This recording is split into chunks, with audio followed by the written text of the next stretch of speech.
you so much for joining us today for the November Town Hall meeting, and we have a lot to share with you today.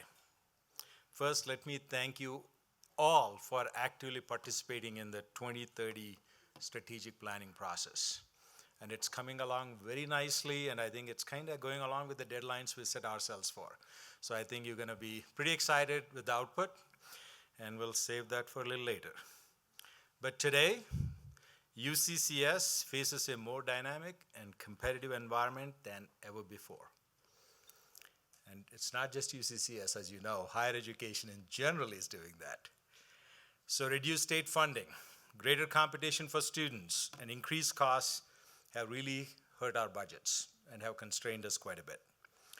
So over the next 2 years, we will respond to these challenges by shifting from our historical incremental-based budgeting model to an incentive-based budget model, which will support our core mission and our core strategies. Our plan is to employ this new budget model in 2021. So you're going to hear a lot more, but we'll simulate for the next year in 2020 and then implement in 2021. That's the goal. So what I really want to speak to you about today is why, culturally, should we make this transition to this new budget model? And how will it help accomplish what we want to accomplish? So these are a few things I'm going to kind of plant in your mind as we go through the longer presentation. So it'll help us align our financial resources to our core strategies. I'm talking about the 7 core strategies we came up. It's going to hit on all those. Create a system for revenue and cost allocation that's fair and transparent. Align authority and accountability at the unit level. Provide us with incentives to grow revenues and reduce costs. Give us greater financial flexibility and allow us to respond more quickly and effectively to change. Provide increased support for our hardworking faculty and staff. And provide a richer student learning experience. Promote entrepreneurship, creativity, innovation. And most of you are thinking, the last word I'm going to say, how so, is collaboration. We're going to work together on this one. It's not going to set competition among each other. Most importantly, it'll give us a clear, predictable, transparent system that will move us forward as a university. It'll push us to meet our strategic goals. It'll help us realize the mission of our campus, and it'll help us plan for the long-term success for our university. So my commitment to you is we will work through this transition together.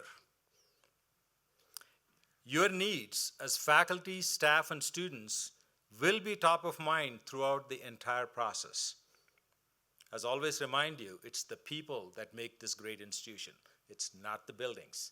Buildings are a tool to do what you are great at doing. So I have appointed Provost Tom Christensen and Vice Chancellor for Administration and Finance, Chuck Litchfield, as the co-chairs of the steering committee. So before I get started, I do want to say, before I introduce Chuck, so I came across these two, and I thought they were very appropriate. There is no progress without compromise. And there's no victory without sacrifice. So our goal is to go towards the victory, but in the process, we're going to go through some compromises, some sacrifices, but we're going to emerge victorious. So that's my hope. With that, I would like to welcome Chuck to give a few remarks. Thank you.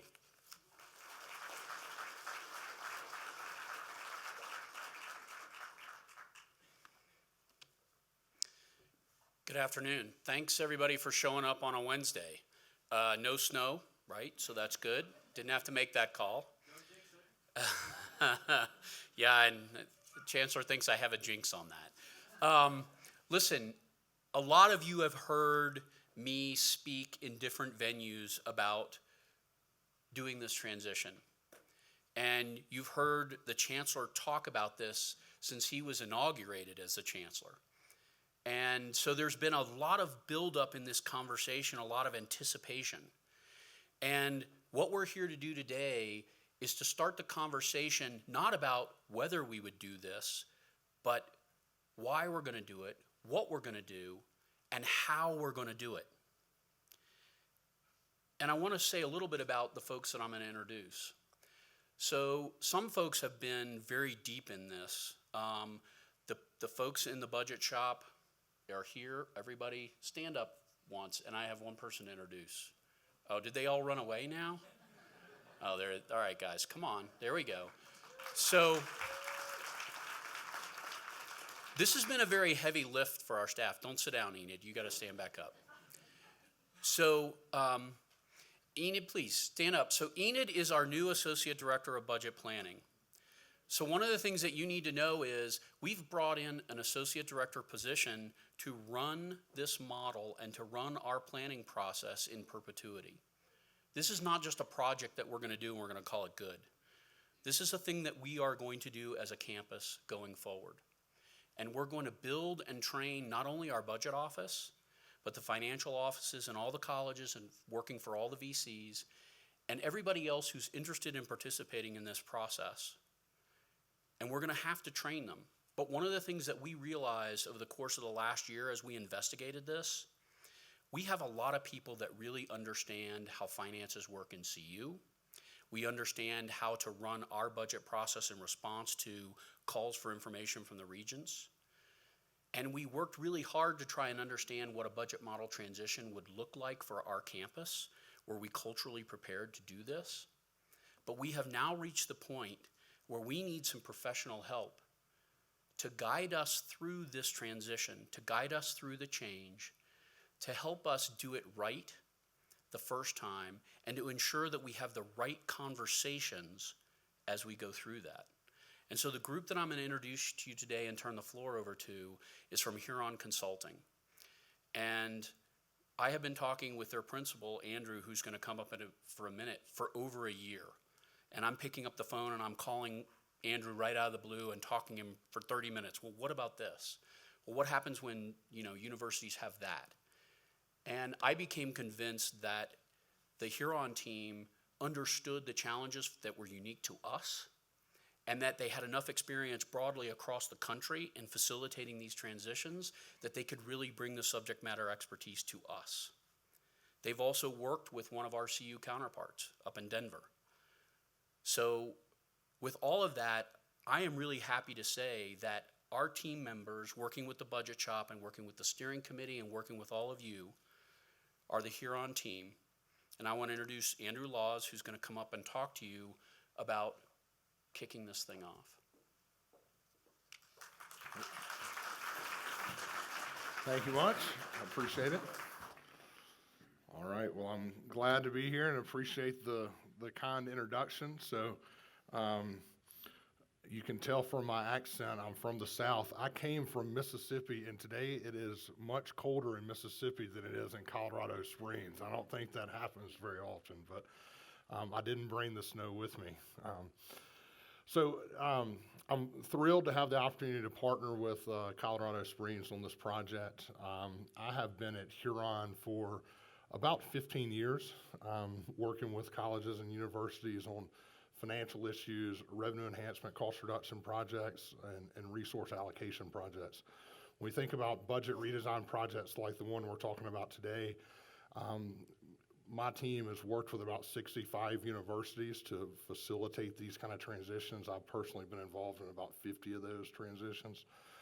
Chuck mentioned our work at CU Denver. We didn't do the exact same project, but we've done budget work at Anschutz and Boulder, and while it's a private, the University of Denver as well. So spent a lot of time in this neck of the woods, and I'm glad to be here. And of course, love everything that Venkat said, all the things, the list of 6, 7, 8 things that the budget model is going to do. Transparency, facilitate investment in our strategic plans, shift authority and responsibility, some of those things. The only small caveat or twist I would put on there is the budget model really does nothing without all of you, right? The budget model, similar to the buildings, the budget model is going to be our tool. It's going to be the forum that gives us data and helps us make better decisions. but making sure that everybody on campus is invested in that new forum, in that new tool, in the incentives that the model creates is really how we're going to be able to accomplish those 7 or 8 things that were rattled off. So with that, I will jump in, and our slide deck here is designed, I think, to be posted on the website later, so it's more of a comprehensive document. I guess I can see it here. So we've already gone through what we're going to talk about. We've talked about the motivations were already shared. So what I want to talk about for a minute is kind of what we consider as trends in resource allocation. So what we're seeing at other institutions. Not because we should implement something because another institution did it, but because that gives us the lessons learned and the opportunities, as Chuck said, to get it right the first time. So first and foremost, we're seeing that institutions are working extremely hard to reframe their budgets and to think about budgeting differently. I'll talk a little bit more about that as we go through. The Inside Higher Ed does a pretty comprehensive survey, and they quit asking my question a couple years ago, so this data is a little bit dated, but at the time, 47% of institutions reported that they had changed their approach to budgeting in the last 4 years. So many institutions are going through this kind of process. What we're seeing is when institutions decide to rethink how they allocate resources, they almost all move to more decentralized models. The exceptions to that have been the University of South Carolina, Vanderbilt University, and George Mason University, all of which had a bit more decentralized models and moved to a bit more centralization. Notably, Vanderbilt and South Carolina decided that didn't work and they moved back to decentralization, but almost across the board, institutions are moving to these more inclusive, decentralized models. When that happens, if you're going to ask more stakeholders to be involved, to be accountable, to be responsible, you've got to arm them with better information to do those things, right? You've got to give them the tools. And so when that happens, you see better data, more timely data, better reports, all of those things. Now, there's not one particular model that everybody's implementing other than the fact that they're shifting kind of on that spectrum. But what we see is institutions are all implementing kind of these hybrid models, and they're kind of cherry picking to figure out what works best for them. And of course, that's what we want to do here with you as well. When we think about institutions that have implemented or changed their approach, this is far from a comprehensive list. But you can see the red line is the Great Recession. So at that point, a lot of institutions really started implementing and doing things differently. That was kind of the big shift. You can see up here that it's a pretty even split between publics and privates. What we hear when we go and ask people or we work on these projects or we do case studies, why institutions are doing this, it's usually 5 things that pop up. So most commonly, they want a better justification or rationale for why they allocate. Too many times institutions that are operating in an incremental model, you ask, why does the business school get the budget they get? And nobody on campus can answer that question, right? It's the accumulation of 75 years of 1 or 2% ups and downs, right? That's the best we can do. And so really what that tells us is the reason that everybody gets the budget they get is because of history, not strategy. And that's what we want to change.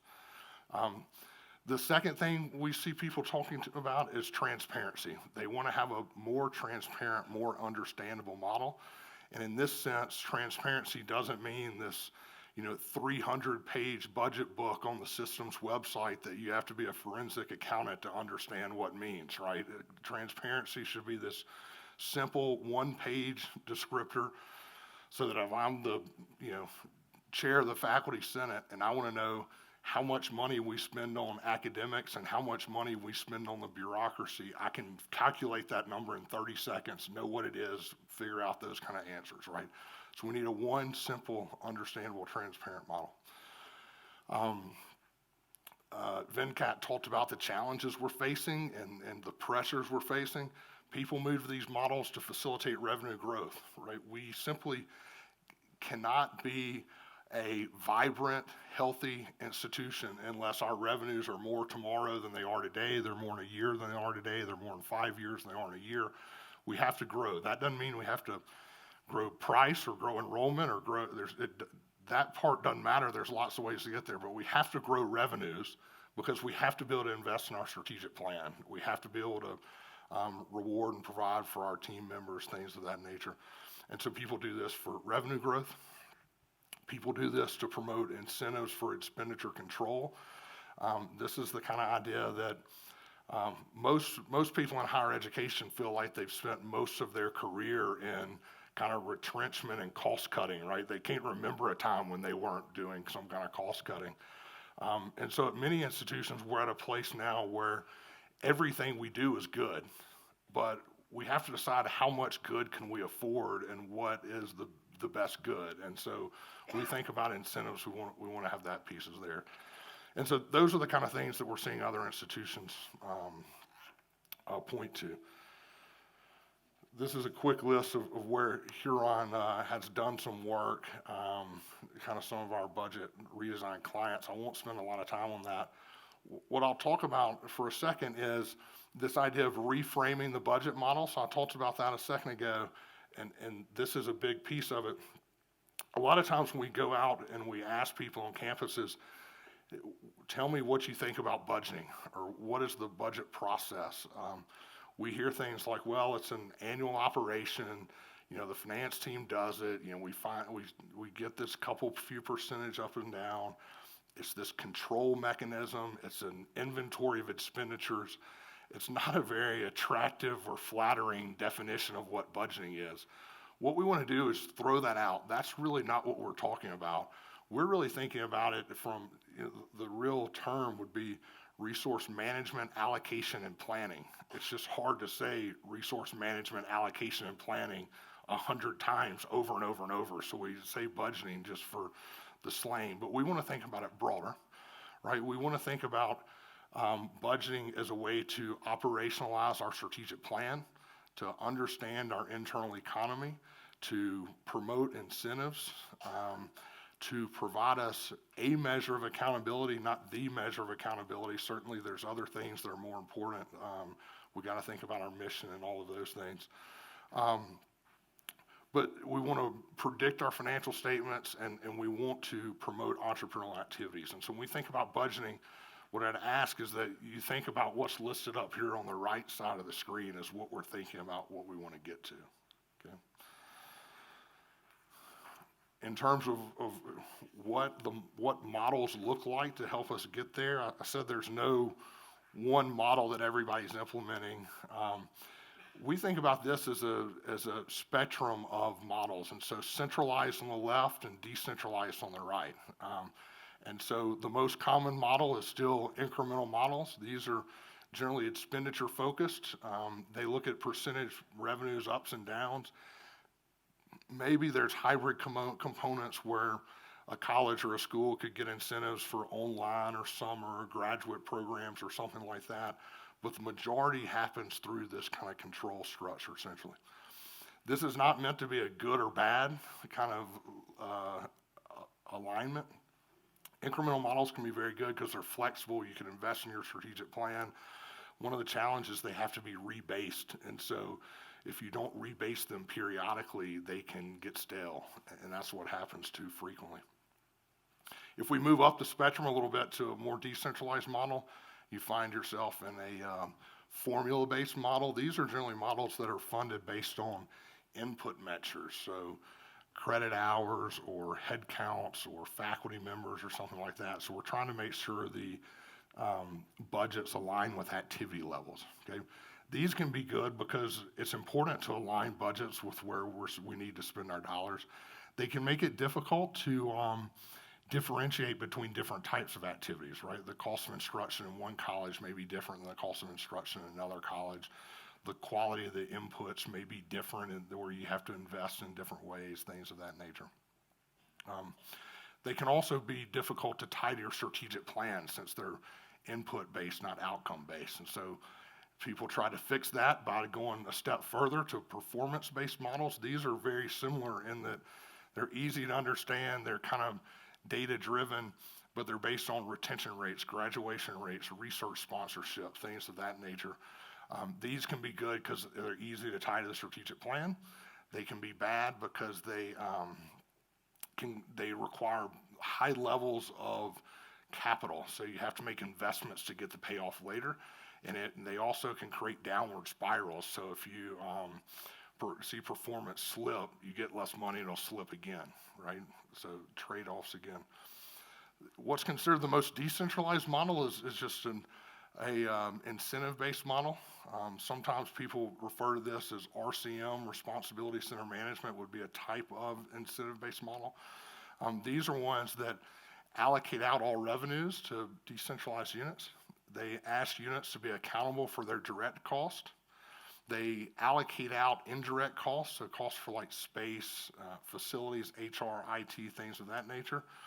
And then at the bottom, you have a net contribution back to campus or a net consumption of what this unit is spending towards the strategic plan, right? Generally, these models have some type of a central funding pool so they can create this balancing function across campus. These are great at aligning incentives. They're great at promoting strategic plans because you can kind of tick and tie what incentives you want. They are criticized for hurting collaboration, hurting interdisciplinary activity. They're criticized for corporatizing the academy, things like that, right? And so part of the point I want to make here is there's no perfect model, okay? And when we think about how to build a model, what we want to do is we want to put together a set of goals. What are we trying to accomplish? And then we want to think about how those work with different types of models, and we want to cherry pick and build a model that works well for us, right? So an example is flexibility. From an institutional flexibility perspective, incremental budgeting is actually pretty good. The leadership team can decide that we want to fund this, and we just stand on everybody's budget and we put money in our pet projects, right? It's very flexible. If you want a model that promotes revenue growth, you need to move further out that decentralized bucket because it's really hard for a VP of enrollment management and a VP of advancement to be the only people in charge of revenue growth, right? If you have 60 people in charge of revenue growth, you see a lot more revenue growth, right? And so there's other things like transparency, right? Transparency is a management decision. You can be transparent regardless of what kind of budget model you have, right? So the point is, and I won't go through all these, but the point is, this is kind of the activity that we want to go through. We want to think about what's out there. We want to make sure that the steering committee and all the stakeholders involved in this have a reasonable understanding of kind of the universe of solutions. And then we want to really understand what it is that you're trying to do, and we want to back into a model that does that. I would say that most of my clients, and if I were betting where you're going to end up, I don't know if this has a red pointer, it doesn't, but most institutions try and fall at the most centralized version of a decentralized model possible. That's where people feel pretty happy. And so if you want some foreshadowing, that's where I think we'll end up in 6 months. But that's how the process is going to work. Okay. So how do we get there? What do we think about? So there's really 4 elements to this. The first is really that philosophy, and so we have to think about kind of a point on the horizon that we're trying to get to and a set of institutional principles. We want to build a set of 5 or 6 principles that will drive decision making. That's going to be what we work with the steering committee on first. The second piece is the structure of the model, and so for example, if the philosophy lends us to a decentralized model, we have to decide which units are going to be revenue units and which units are service units. And for 90% of units, that's pretty easy, right? We know that colleges and schools recruit students and bring in revenue, and so they're revenue units. We know that facilities and HR wouldn't be here if we didn't have colleges, and so they're here to provide services to the colleges, right? There are other units that are more complex, like graduate schools and online learning and summer program areas and things of that nature that will have to have maybe centers and institutes, things of that will have to have some reasonable debates about to understand how the model should facilitate and support them. Athletics could be another example of ones that you have to have a conversation about. The third set of questions, and this is the one where the deans always want to jump to first, is how are you going to allocate revenues, right? So if I'm a student in the business school, but I take my general ed courses in arts and sciences, where does my tuition go, right? Who gets that and what percent? We push that to step 3. Those are extremely important. That's where the kind of the rubber hits the road. But those conversations are still, I don't know, a couple months out, 6 or 8 weeks out before we really dive into those. We got to get through the first couple of pieces first. And then the final piece is kind of these local adaptations and customizations. I kind of think about it as horse trading. This is where you have to get to a point where you make sure the model is going to work for everybody, right? We want all the leaders across campus to be able to say that I have confidence that the new model will make me and my unit more successful than the old model.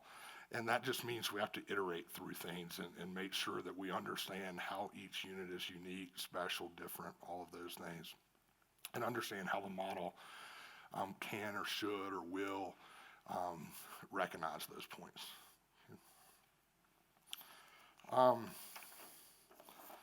There's about 100 decisions that you have to make over the 6-month period to go through this.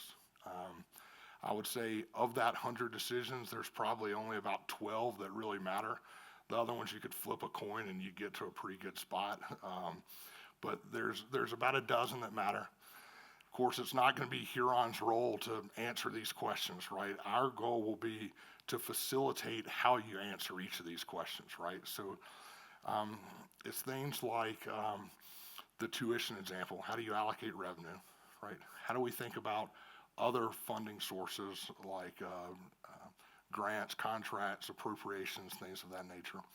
We have to think about how flexible or volatile we want the model to be, right? Do we want it to have like 3-year averages and smoothing rates and things of that nature so that they recognize the fixed cost structure of many of our units, right? We have to think about cost allocation. So what costs do we want to allocate and how would we allocate them? So how many pools we want, what are the metrics we need, things of that nature. And so these are the kind of decisions that we'll spend most of our time working with the steering committee on. And I may talk a little bit more about this in a minute, but what generally happens is we'll work with the steering committee to answer all these questions. That'll lead to effectively a straw person model. We then take that straw person model out to the schools and colleges, get feedback from deans and others about whether or not that straw person would work for them. We take that back to the steering committee and we go through that iterative cycle about 5 or 6 times over the 6-month period to try and get to a point at the end of the 6 months where we can get everybody in the room and say, okay, here's what the straw person looked like, here's where we started, here's the feedback we got, and here's where we think the model would best work for the university, and we try and get to a point where everybody's comfortable with that. So I've said 6 months a few times. The reality is this is about a 20-month process. We've got about 8 months until the fiscal year starts, and then we've got kind of the 12 months with the fiscal year where we'll kind of have this model ready, but there'll be training wheels on it, right? We'll be crawling through it. We're trying to figure it out. We kind of refer to it as a partnership period because the central units are trying to figure out how to support the colleges. The deans are trying to figure out what's different. And so for it to really work, we're talking about 2021. But we've kind of got a 6-month engagement outlined here. You can see the 3 or 4 or the 3 steps here. Model development, stakeholder engagement, and implementation. My team built a slide on each of those, and so I'll just go through each of the slides instead of talking about them on the previous piece. But so, and actually I've got 2 slides on task 1, but this is kind of the qualitative aspects of task 1, and so task 1 is really charging the committee, getting our arms around what's happened to date. We know that a lot of work's been done in the strategic plan, and that's what's driving all of this. We know that the budget team has been meeting regularly to talk about this and get their arms around kind of what may work here and what wouldn't work. We want to understand across campus what is the real appetite for change, what are the gaps that need to be addressed, and then we want to build that set of principles to understand what we need to do to be able to close and fix those gaps. Okay, and so that's kind of the qualitative pieces.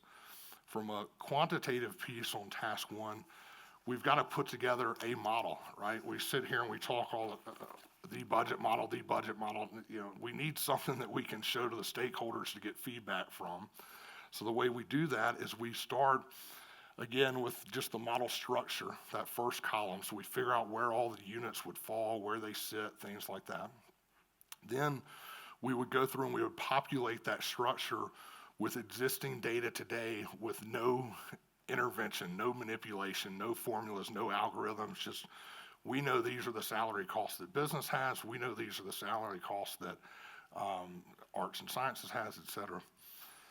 And then the third version is where we take the answers to those dozen questions from the steering committee and we build kind of a baseline model. And that includes all the algorithms and incentives and formulas and interventions and things, and says, okay, this is the model that the committee thinks will work. Okay? So that's kind of the end of phase one, okay? And that's going to take us, 10 weeks or something like that, 8-10 weeks, something. We then move to our task two, and this is where we start taking that straw person model out to the colleges and schools and getting feedback and saying, okay, this is what the committee thought would work. Do you agree with them or disagree? Or what did they miss? Or what do they don't understand? Or what did they not get? Things of that nature. And that's where the iteration starts. Lots of discussion about revenue allocations, cost allocations. Subvention is a word for central funding. So how does the central funding work? And so the point of this slide is meant to be those kind of 12 decisions. None of them are set in stone. They're just going to be lines in the sand. And then we use this task two to move the lines in the sand and try and get them to work for everybody. The third task is kind of how do we then ensure that the model will really be successful? How will it work for you? What do stakeholders need to really operate under the model? And so this is, governance structures, processes, additional fiscal years of the model, tools, reports, scenario planning models, things of that nature, and maybe some technology to facilitate the budget process and provide reporting, all of those things. Understanding if we want to make changes in the future, who has the authority to make those changes, right? How will that process work? And so those are the things that we walk through in task three. And the task three is really the pieces that happen in probably the late spring, towards the end of the academic year. Okay. I've mentioned the steering committee many times. I probably should have put this slide up front. Steering committee is going to have about 13 members on it. Again, it's chaired by Chuck and the provost. It's going to have 2 representatives from our budget team that stood up earlier, Suzanne and Enid. It will have 2 faculty members, 2 deans, 2 associate deans, a representative from student affairs, and I think that's the full 13. So we will be meeting with this group every 3 to 4 weeks over the course of the 6-month process. In addition, the steering committee will have a working group that will help us forge through some of the weeds of the model. We're going to bring in a number of administrative unit leaders for this, so IT, HR, facilities, et cetera, will be members of our working group to help us make sure the model is working for them. And so, again, this is the group that builds that straw person perspective and helps us figure out what to take to the deans. Okay. So I think that is the presentation. I don't know, I'm 10 minutes early. So usually good to have more time for questions. I'll invite Chuck and the provost up to answer questions. I will say, we're doing all of this as part of the strategic plan. So the strategic plan website is our landing page. That's where we'll post documents like this. That's where there's an opportunity for you to go and submit questions or feedback or request meetings or insight, things of that nature. So we'll leave that up there while we're answering questions in case you need to jot it down, but hopefully everybody knows where it is.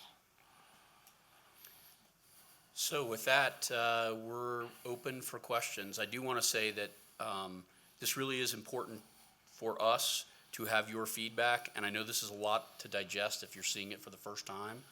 So I really encourage you to go to the website, pull the brief down, think about it, go Google the words in there that you hadn't heard until just today, and You couldn't then ask us understand questions. because of my southern accent. No, well, so I'm from Texas, and I've managed. I think I managed pretty well. So, in any case, it is very important, right? And we recognize that for a lot of you, this may be the first time that you've seen the entire project laid out, and that's okay. It is our way at UCCS to have these types of conversations and to encourage that dialogue. And the way we will encourage that dialogue is by engaging with you if you are willing to engage with us. The EVP at University of Tennessee, Knoxville had one of these about 6 months ago, and 7 people showed up. So I love the engagement here. So questions. And there's microphones at the side if you don't want to shout out, but if you think you're loud enough, go ahead. I can be loud. I'm curious, are the names of the working groups going to be posted on the website so we can talk? So we are in the process right now of going through an invitation process for the steering committee. Once that's complete, we will publicly announce who those folks are, and then we will follow that up with the working groups. The working groups are going to be much more fungible because the idea is that as we hit specific areas of the model that we're building, we will bring in the subject matter experts that matters to. And so that working group will be larger and it will be fungible. We'll have people coming and going.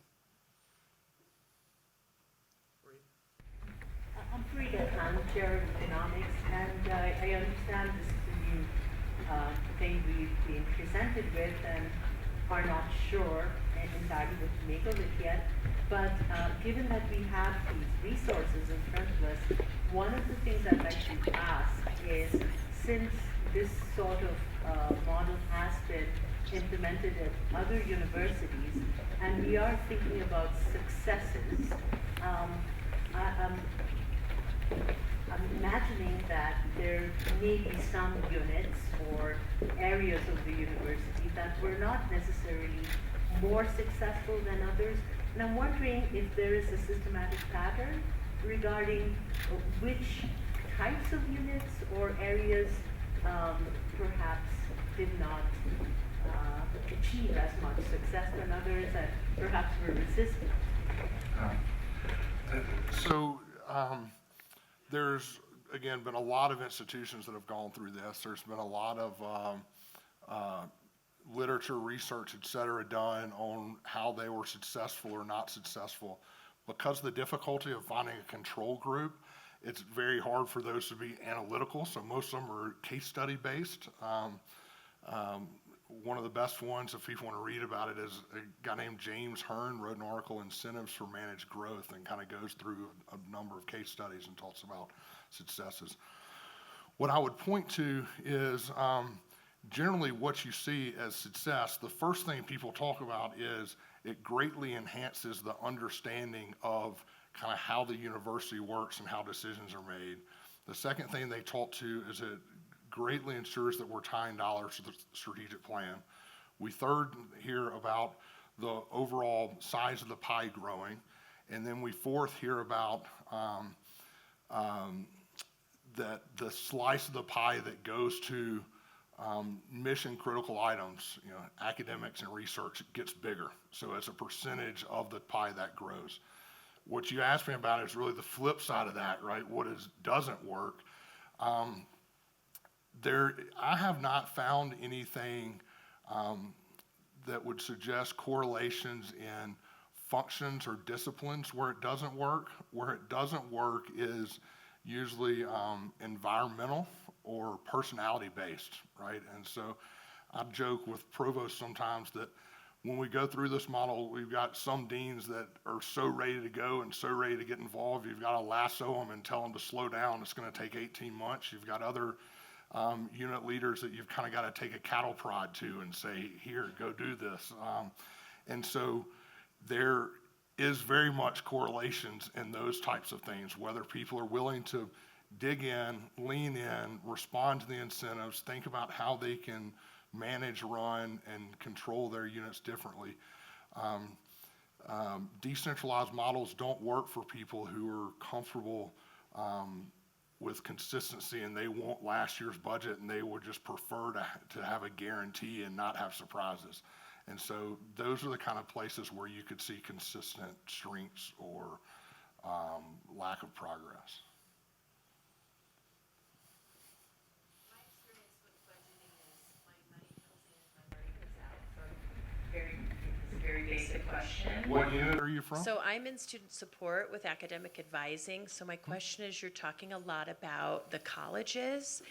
And my question is, where do things like advising, orientation, housing, dean of students, things that don't have tuition-based models in place, Yeah. where do we fall?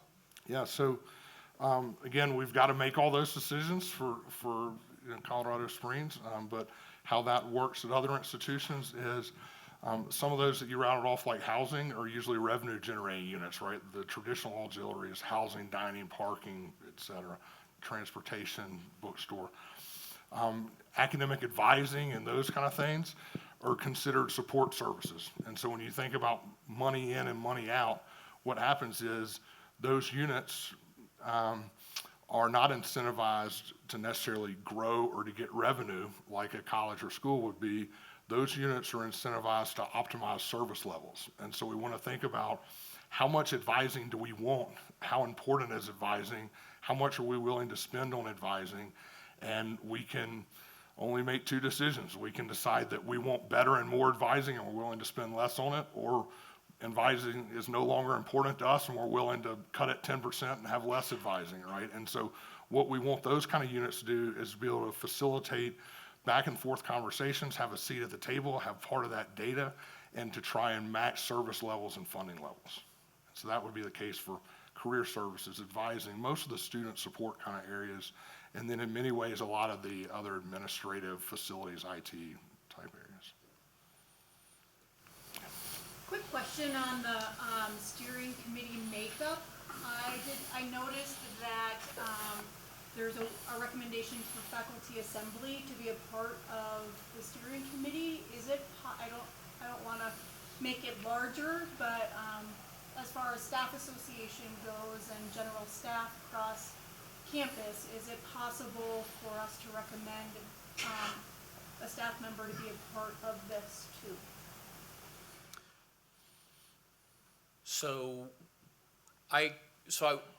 I'm willing to talk with you all about that and how staff association can be involved. As we talk to you about many of the issues that affect staff, a lot of those things create costs. And so we have a role to have that conversation in helping us understand how we group our costs.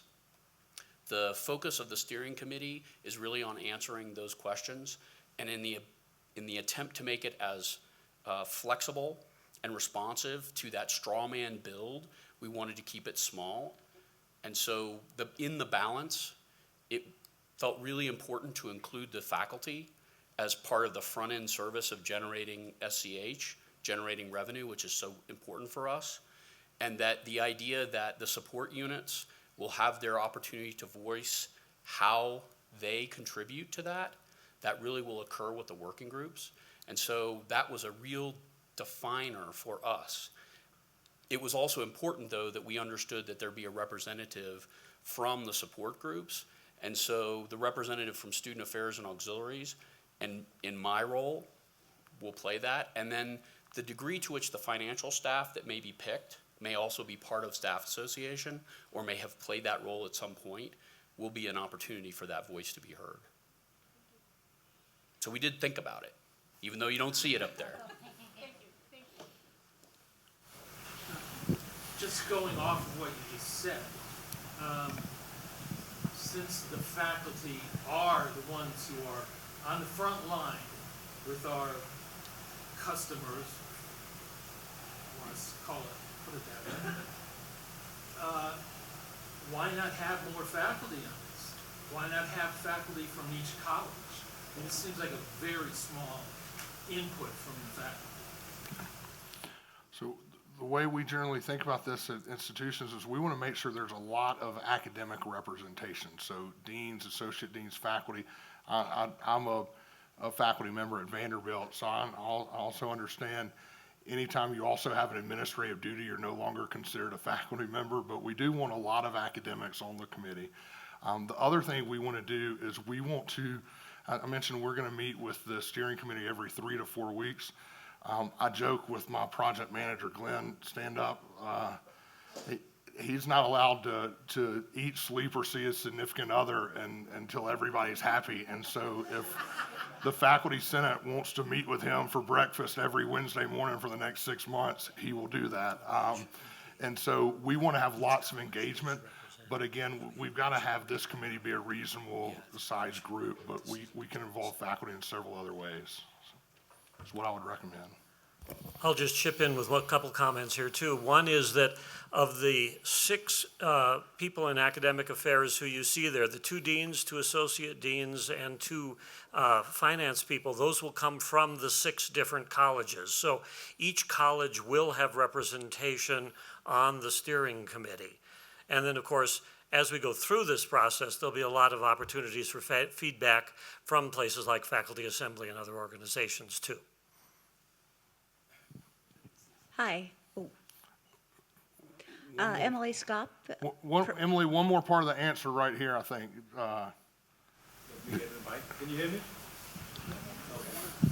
So as we look at this, don't just look at the steering committee by itself, because it's really hard to get a lot of work done if you have a huge committee, number one.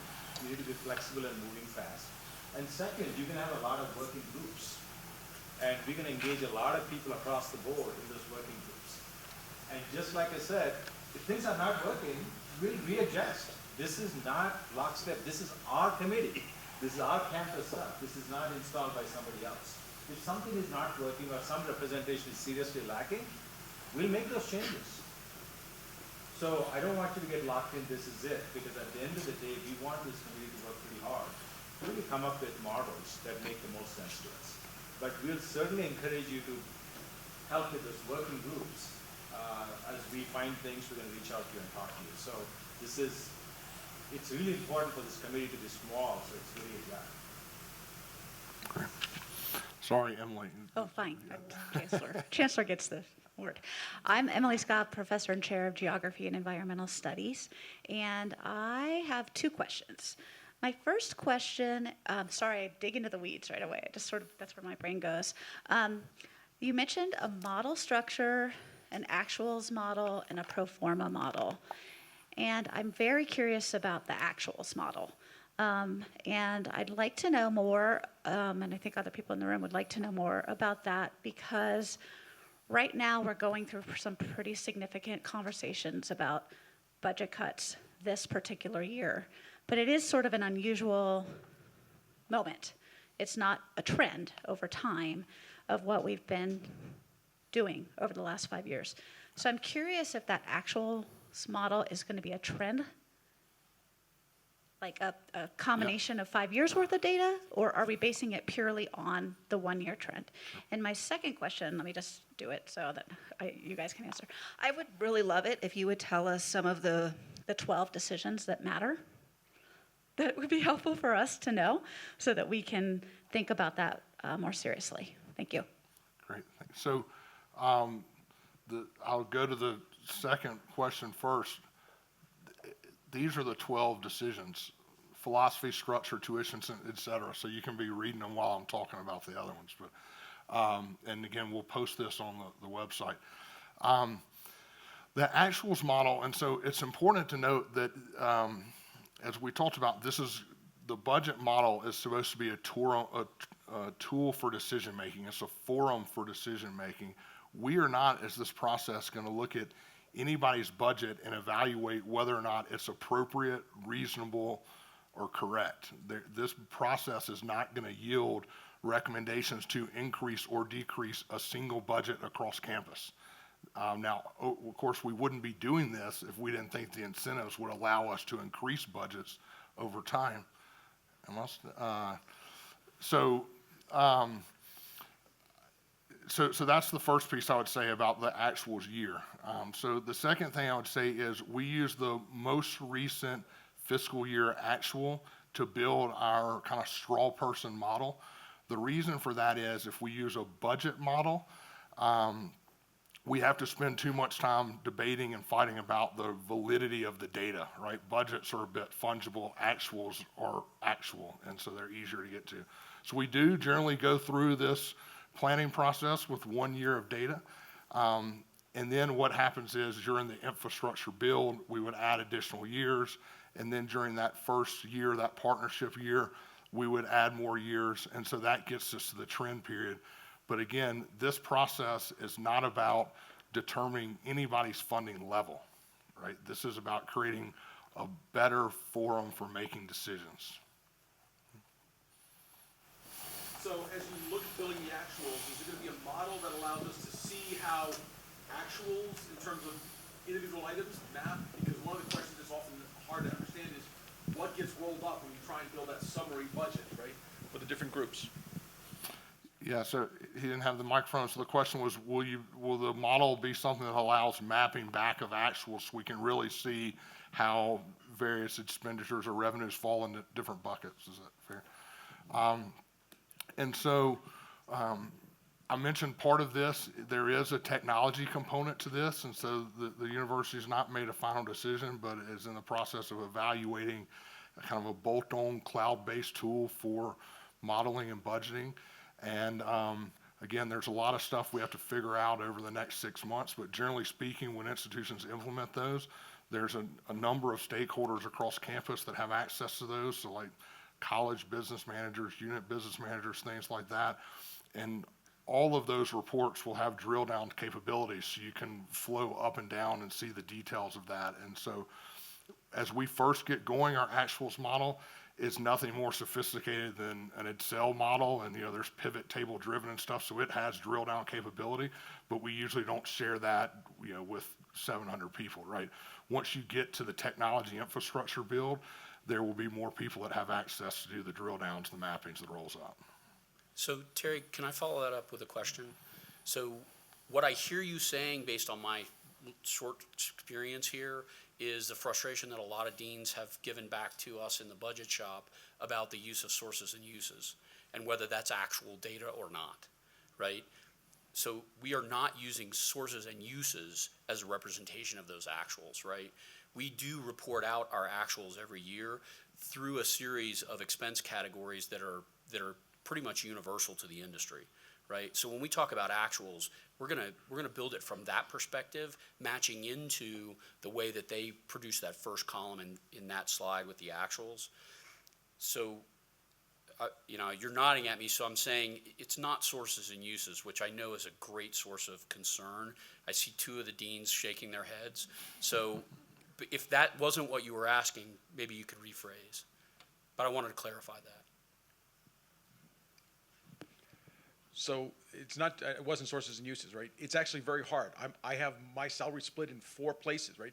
When you start mapping things forward, it becomes very complicated in an institution like this to figure out what should be mapped.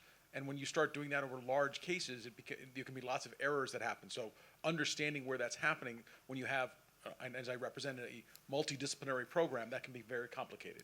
Okay, so now I understand the question a little bit better. But now I go back to the bit about how we report. Remember, this is not a model that is going down to a department or, to a very micro level, right? This is a model that we're going to build at the higher organizational levels in our budget, right? For which those expenses can be captured. And the crossover, like, let's take you, for example, the crossover between perhaps getting funding from two different sources can be captured in the way that we put those things over there. But the model isn't gonna have a line in there that says Terry Bolt, right? Sorry. But it will have a line for faculty costs, right? And it will be rolled up by the college level. So we will be able to see what that looks like in aggregate. Does that help? If it doesn't, then I'm just gonna go to Eric and hope he asks an easier question. Eric Olson, College of Business. This question about centralization versus decentralization, just try to get something clear in my head. So if we're going to move to profit centers, then we're going to be responsible for recruiting. Means we need to promote, and I mean promotion in terms of marketing, not in tenure promotion. So some will have more experience in this, some will not have experience in this. If we all have to go out and do our own promotion, I would think that would be highly expensive. And yet if you have centralized promotion, you'll have economies of scale, but little programs may be left behind without the skill sets or getting the representation out there. So what's your experience? What's your experience in addressing these kind of issues? Yeah. So it's a tricky balance. I will say, first off, I hope nobody leaves this room saying we're moving to profit centers. We don't want to go to profit centers. I understand as a business school dean what you're talking about, but we want to understand the funds flows, and we want to know how each unit is contributing to our overall financial health, or how they are contributing to our strategic plan, right? There's two reasons to have a program, and only two reasons to have a program. It's either mission critical or it's profitable. We have to have enough profitable ones to facilitate our mission critical ones, but we don't want a profit center model. So this is a quick aside. But to your more specific question, so there are decentralized incentives in most of these models.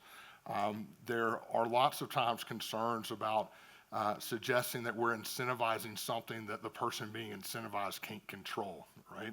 You're incentivizing me to recruit, but recruitment is done centrally by enrollment management. I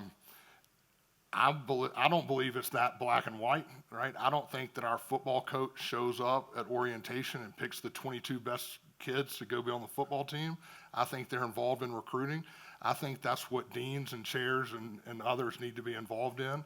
And I tell provosts all the time that if a dean tells me they can't influence their enrollment, that should be a fireable offense. Just plain and simple, right? Now, that doesn't mean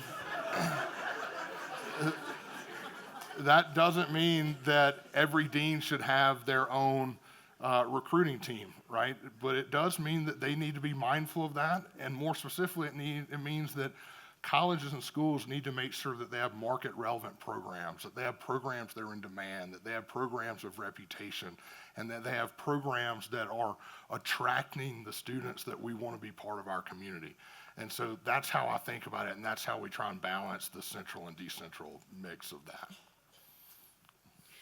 I have a question. So what can we do on a department or unit level in order to be proactive about the model change?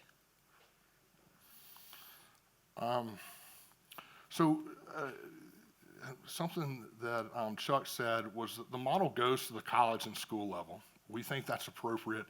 The best research on that was done by Hanover Research. They surveyed deans that operate in this kind of model, and 35% of it said they devolve the model down to their departments. We recommend that not happen for 2 years, so we ask all the deans to put a moratorium on devolution for 2 years, because we want to make sure that the deans really understand how the models work before they kind of start making promises. And so at that point, we think it should be a case-by-case decision for deans to decide if they want to roll it down. Now, that said, that when we say devolve it, we think about a formulaic devolution of the model incentives. We want all deans from day one to engage with their chairs and their faculty about what are the trade-off decisions we can make, right? And that's about how do we build new programs, how are we thinking about research or indirect cost recoveries, right? How are we thinking about collaboration, interdisciplinary activities? And so as we go through this process, we'll be able to publicize a very specific list of incentives, and it would say like, for every student you teach, you get $700. Or for every student credit hour you teach, you get $700. For every student credit hours that one of your student takes, you get 400 credit hours, right? And so what departments should do to get ready for this is to start thinking about the different levers they can pull to optimize programs, to build new programs, to think about, a trade-off decision that I talk about that gets me in trouble sometimes is it may be pedagogically optimal to have 23 kids in a class or 18 kids in a class, but if we would be willing to put 27 kids in the class, we could then fund a TA for that class, right? And so those are the kind of trade-off decisions that we want to have, and that we want faculty members taking their chairs and chairs taking their deans, and that kind of devolution should happen from day one.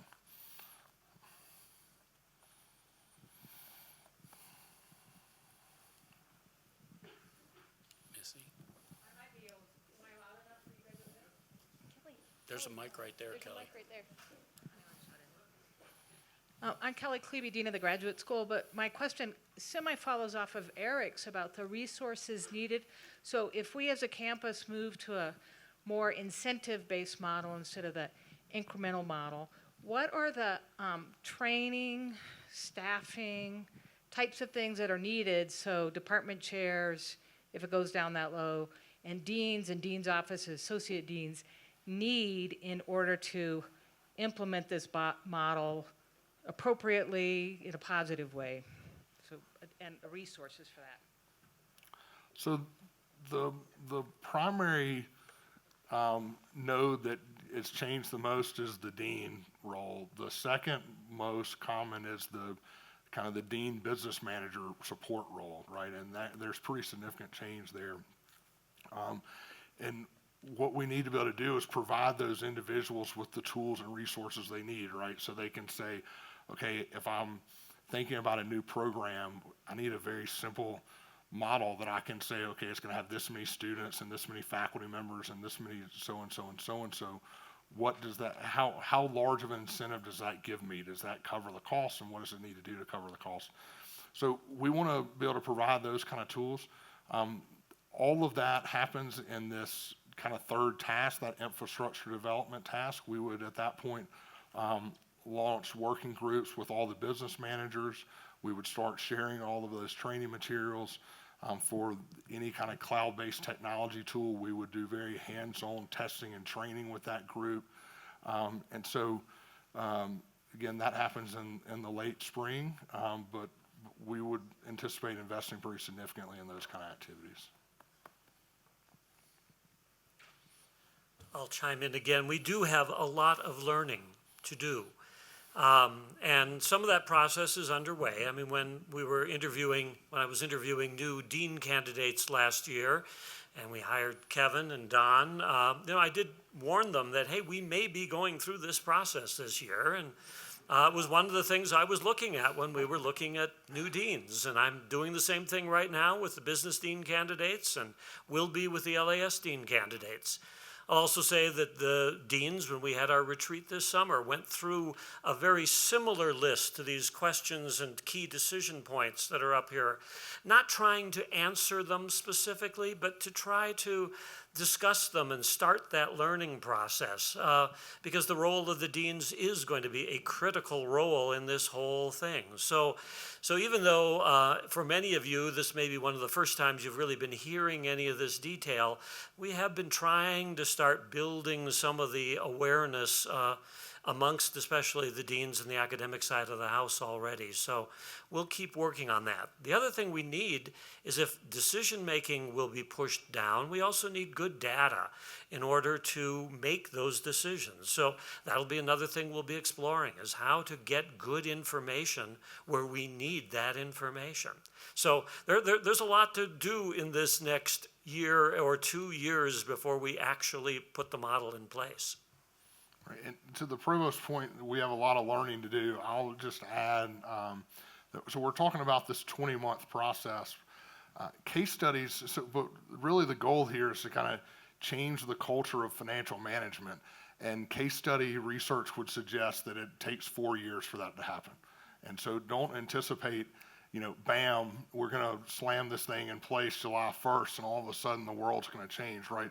It's going to take time for everybody to get comfortable, for everybody to understand the new roles, to think about how decisions are made differently, to train people, to support people. And 4 years is kind of the number that we'd shoot for. So I'm a member of a central support unit, so I'll just keep my ear open for working groups on metrics. Hint, hint. But I'm also a member of our university, or our systems-wide staff council, and I know that how hard it is to have 4 different campuses with different models, right? But there's also the governor, I don't know if it just got released, did this cutting college costs for students incentives, right? So while our budget model design seems to be a very campus-specific process, there also seems to be this very state and system-wide kind of vision for how we may present some finances or may be modeling some things. So how does that influence this process for our campus? And are we going, and I know you guys, it's spot on, transparency, accountability, good job. We have a good vice chancellor who can be kind of spot on with that vision. But, how do we make sure that this process doesn't get sidelined by something higher? And so how do these kind of long-term goals influence us? Yeah, so I just want to preface the Chancellor by saying, this is a conversation we've been having, and I'll let the Chancellor answer that.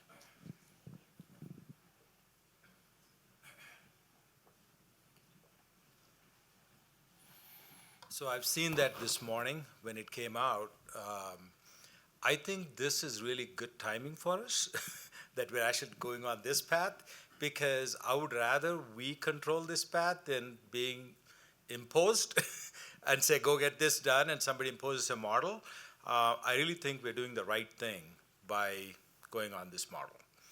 I do want to say, I think we're going to have more challenges before things kind of settle down in this new role. We need to be building a lot more partnerships with the K through 12, with the community colleges, and so on and so forth.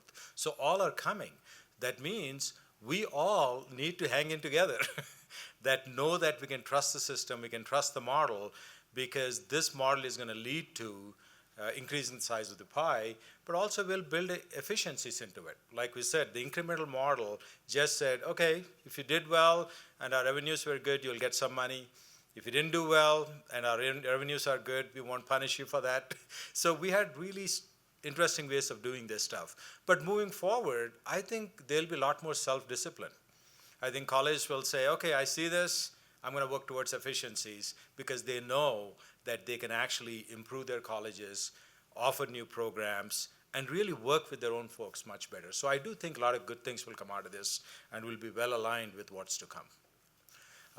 Since I'm here, I'm going to ask Andrew. I'll say from a system perspective quickly, my team and I went through this process with North Dakota about 3 years ago, and they're one of our most vocal clients in terms of the successes they've gotten. So when you think about system leadership, I think you'll find alignment there.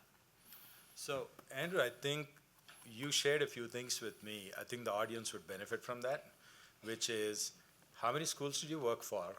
How many do you help transition? How many went back to the old model? And where were your failures?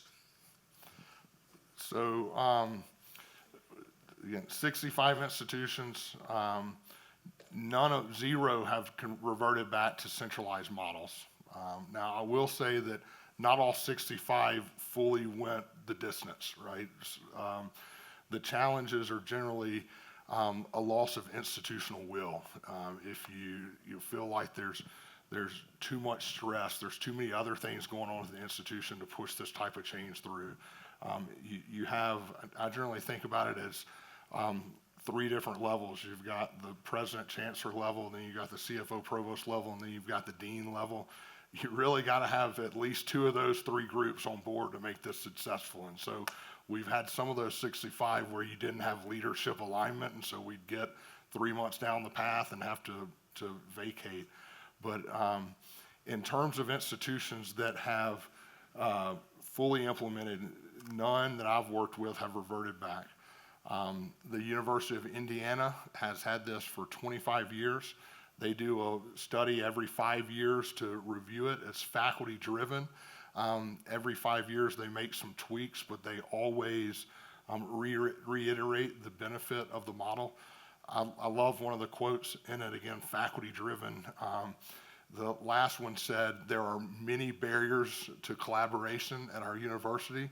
The budget model is not one of them, right? So if designed right, this, despite what the corporate lore would suggest, we should be able to design one of these that doesn't hurt collaboration.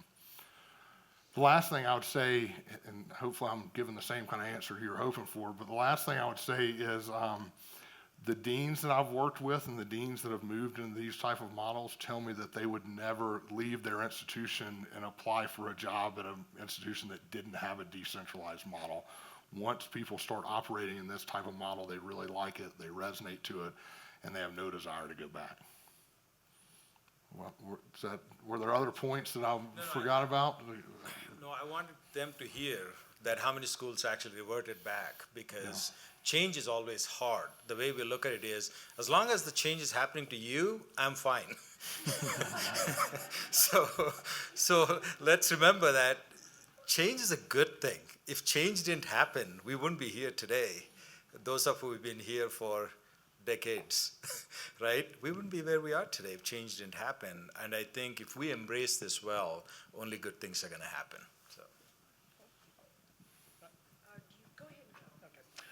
Martin Garner from the library. So we're one of the hopefully mission critical units. And we just have the repository of the world's knowledge. So there was an earlier point that you made was that we have to have one of the important decisions is how what metrics should we be allocating for administrative costs. You gave the example of how many academic advisors should we have? Maybe how many hours should the library be open? And so I know that we have some of those initial discussions. My question is for down the road, when it might be time to revisit those discussions with the groups that you've worked with, the universities that you've worked with. Maybe there are different opinions about that, and how are those decisions handled? If there might be a difference of opinion of, say, the professional staff who know advising, for example, and the people who are taking advantage of those services. So these are decisions that are made. The decision about how those decisions are made is made during step 3 of the infrastructure build. What would be common in other institutions would be some type of a governance committee. Now, sometimes governance is a loaded word in higher ed, so we come up with like a management committee or something like that and don't put the word governance on it. But it would be a group that facilitates those conversations.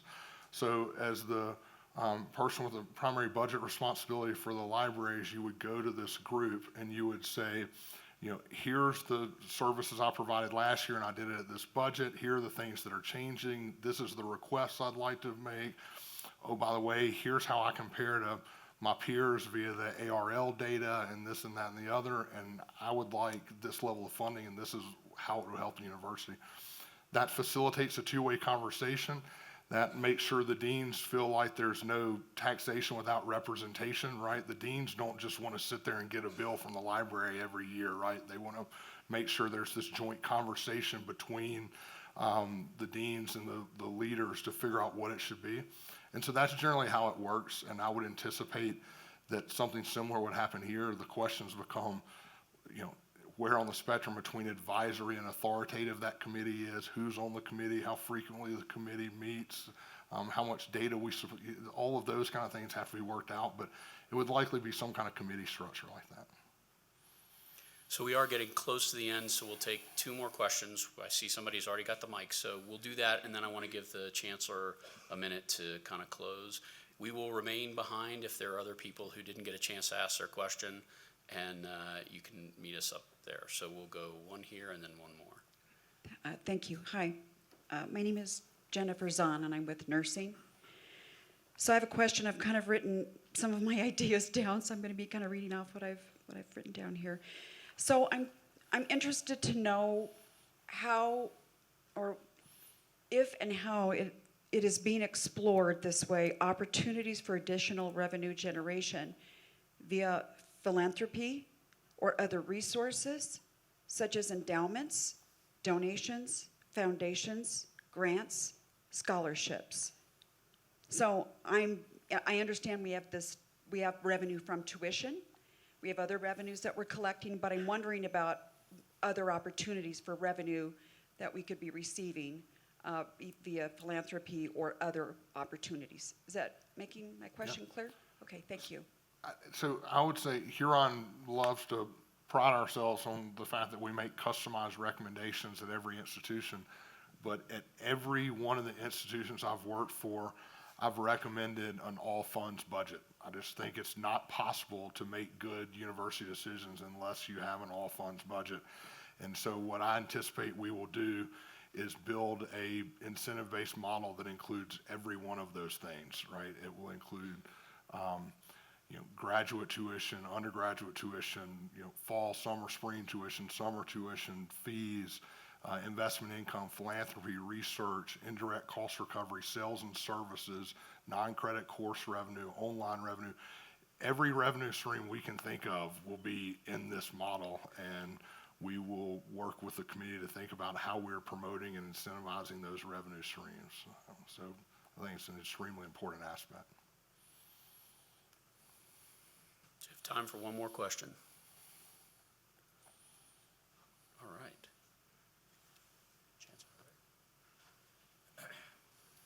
A round of applause for Andrew and his team for supporting us. So,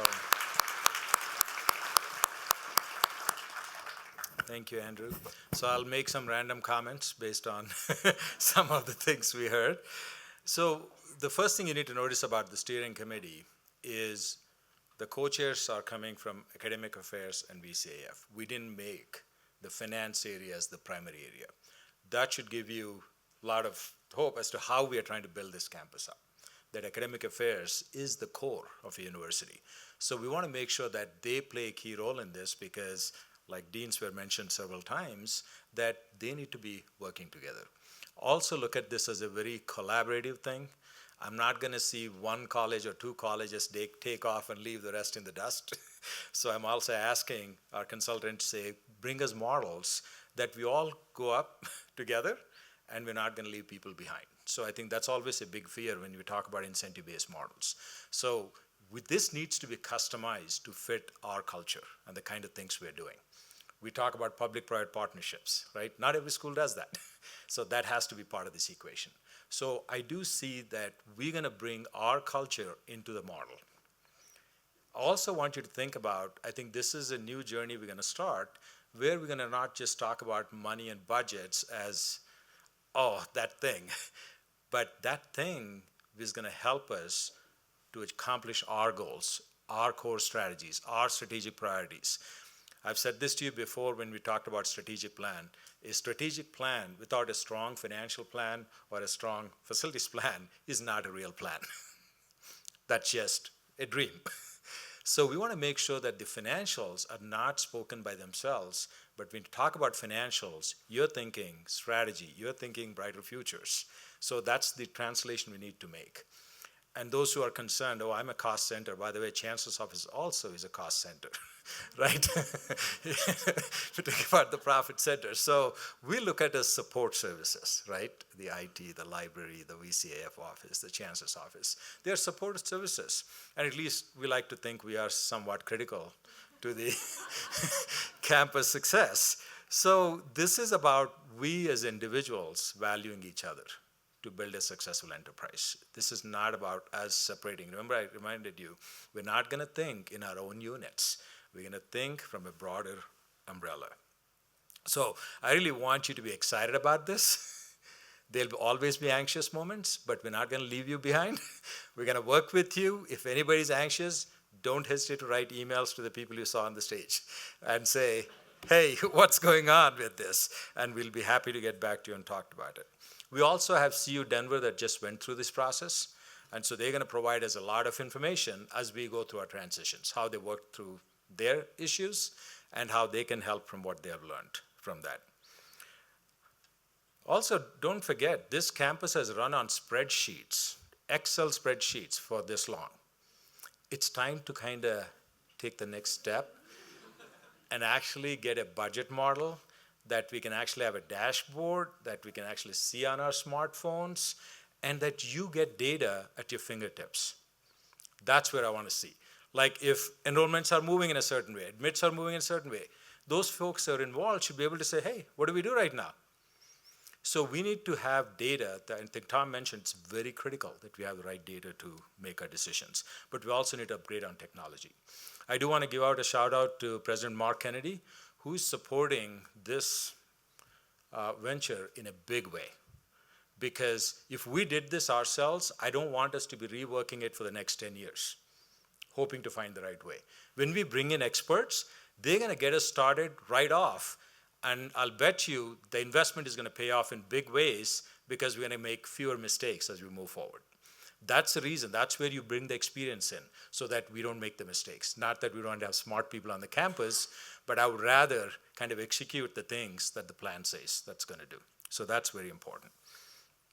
And Tom mentioned, I'll repeat it, I also talked to all the dean hires that we made, that this is what you're entering into, and the new dean hires we will be making also will be coming in this. Apparently, what I heard about incentive-based models is most deans change out when a college moves, a campus moves from incremental to incentive-based models. And we are in a very interesting phase where we're bringing a lot of new deans in. So we're going to bring them with that attitude in mind. So I think that's going to bode well for us. When we talk about incentive-based models, where will that really help? What we have not done in the past that you're going to be doing in a different way. As we went through our data, since our enrollments dropped, we identified there is a great opportunity for us between admits and orientation. If we can seek help from the academic affairs side, we can make a huge dent there. So this model is very well set for success, at least in my mind, because we have not done a lot of things we could do. So if we kind of start tracking those things down, I see nothing but success as I see forward. So I feel very, very confident that this model will play well for us. I think it fits well with our culture because we'll continue to have open conversations, and I'll commit to these kinds of town halls in the future where you're going to come and challenge us that this did not work or this worked. So we will work on this together. This will be our plan, not my plan. So that's a promise. So with that, I'm going to transition out a little bit out here and give you some updates that I was going to do. Again, I really, really thank you for coming here in such big numbers to listen to this model. And some of you came with excitement, some of you came with anxiety. I think we're all going to get through this really well. Okay, so one update I do want to give you is to get the strategic plan update up. Oops. They're managing it from there. Oh, you're clicking from there. Okay. All right. So I know we talked a lot about 2030 strategic plan, and I told you it's right on time. I just want to give you a quick update on where we are with it. So we are currently writing and finalizing the strategic plan document. How many of you seen the old document, the 2020 strategic plan? A few. It's a thick booklet, lots of pages. How many of you read it all the way?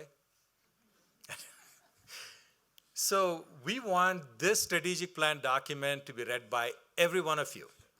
So we have a great team that's working on it. And when we launch it, you'll see the team and thank them for it. But it's going to be a small booklet that you can just quickly read through. And so you have it very handy. So not only our internal folks, but also the external folks will be able to read and say, now we know where the university is going and why they're doing what they're doing. So it's going to be pretty slick. So as we are working on it, we're executing lots of things through our strategic initiative plans for each core strategy, because work needs to be done on that. And as I promised last time, each initiative team will have faculty and staff co-leaders, and some committees may not be all faculty or staff, so that might have a difference deal. So team leads and members, they completed the SIP's training on October 22nd and 25. So we're not just leaving them out there, we're giving them training so they can really come up with good plans. So please visit often the uccs.edu strategic plan, and we are continuously updating that as to what's going on. So that way you can keep in touch.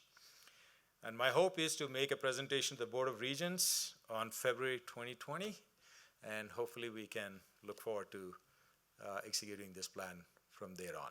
So those are the updates. Any questions, comments on the strategic planning that you want to ask me? Okay, everyone's happy. That's good. Couple of quick updates from personnel perspective. We're going to bid farewell to St. Wally later today. He's going on to New York for another great opportunity. So I'm glad that Carlos Garcia was willing to step up to become the interim VCSS. And you have not seen any search announcement come out yet. So the reason for that is we want to really rethink the job description. This is my nature. It's been like that even when I was a dean, that anytime a job changes or somebody leaves, you rethink the whole job description. Is it still relevant? Is that the kind of things we need to be doing through that position? So you're going to see us do a lot of tweaking. And if changes happen, please know that they're happening for the right reasons. And this model also is going to drive what kind of changes we're going to make to that position. So stay tuned for that. We'll have a new HR leader join us in the next couple of months, actually January 1st. Yeah. And I said this in a couple of other meetings, I'm going to say it again, that person will be an assistant vice chancellor for human resources. The reason for the title change is because I really want the HR office to play a leadership role, not a transactional role. Because people are our greatest asset. We want them to be really strong on helping us have good recruiting practices to bring in the best people. We want them to help us in retaining the best people. We want them to help in professional development. Really create processes that really make us really strong in that area. They should be impacting our culture in a strong way. So that's the kind of leadership I'm expecting from that office, so you're going to see that happen as well. We're also interviewing the Director for Career Services. That is going really well. The candidates are coming along. The Career Services Office will be in the University Center, where students can walk across and be able to walk in. This is another thing that ties to the financial model if you think about it. This Career Services Office should be helping our freshmen, sophomores, juniors, seniors, transfers, graduate students, alumni, all of them right from day one. This is not about resume writing. So we're going to switch the culture. When parents walk through that place, they're going to say, oh, this campus cares about my kids' future and career. And I want to see that place as a happening place where faculty, staff, industry folks, students, alumni are mingling together and really helping each other mentor and help with careers. So I think that's going to be an exciting thing to look forward to. We hope that we'll successfully complete the business school dean search and the LAS dean search because that'll be critical for our success. So without much ado, thank you so much for coming, and thank you for your commitment to this campus, because without you, we wouldn't be as successful as we are. Thank you very much.